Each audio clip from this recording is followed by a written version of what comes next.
Good morning, it's Tuesday, and I hope you've had a good night's rest. And last night I was reading my little boy Noah from a Bible story book that I had when I was a child. Um, I read in the story about Moses being put in the Nile River in a rietmandjie met pik gevul. And he was amazed at the story. And I want to read to you a passage relating to that just now. But the reason for me wanting to tell you this story today is that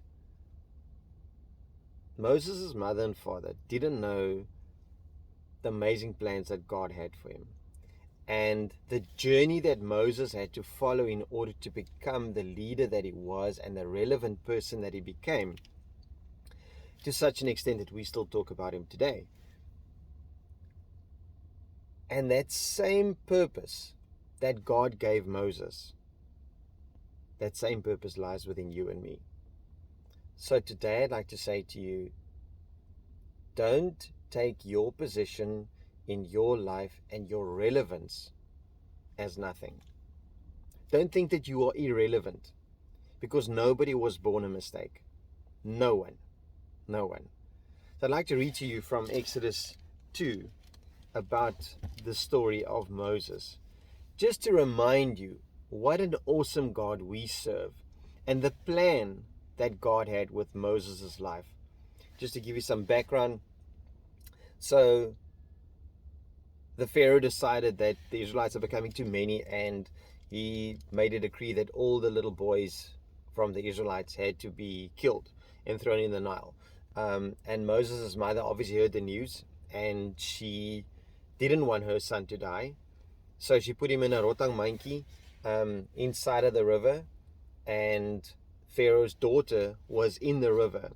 And I'll explain to you from there. So soon Pharaoh's daughter came down to bathe in the river, and her attendants walked along in the riverbank. When the princess saw the basket among the reeds, she sent a maid to get it for her. When the princess opened it, she saw the little baby, which was Moses. The little baby boy was crying, and she felt sorry for him. "This must be one of the Hebrew children," she said. Then the baby's sister approaches the princess. "Should I go and find one of the Hebrew women to nurse the baby for you?" she asked. "Yes, do so," the princess replied. So the girl went and called the baby's mother. "Take this baby and nurse him for me," the princess told the baby's mother. "I will pay you for your help." So the woman took her baby home and nursed him. Later, the boy was older. His mother brought him back to Pharaoh's daughter, who adopted him as her own son. The princess named him Moses, for she exclaimed, "I lifted him out of the water." So how amazing is that, to know that this whole ordeal was planned? Moses' mother was scared that he might be killed.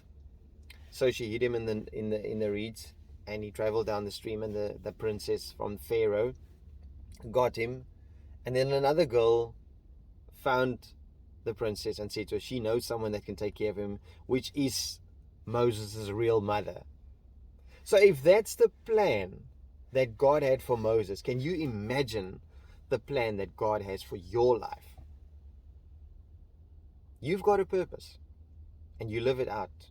You need to live it out, because someone is depending on you to preach the gospel and to tell Jesus about them. Be blessed. I'll speak tomorrow.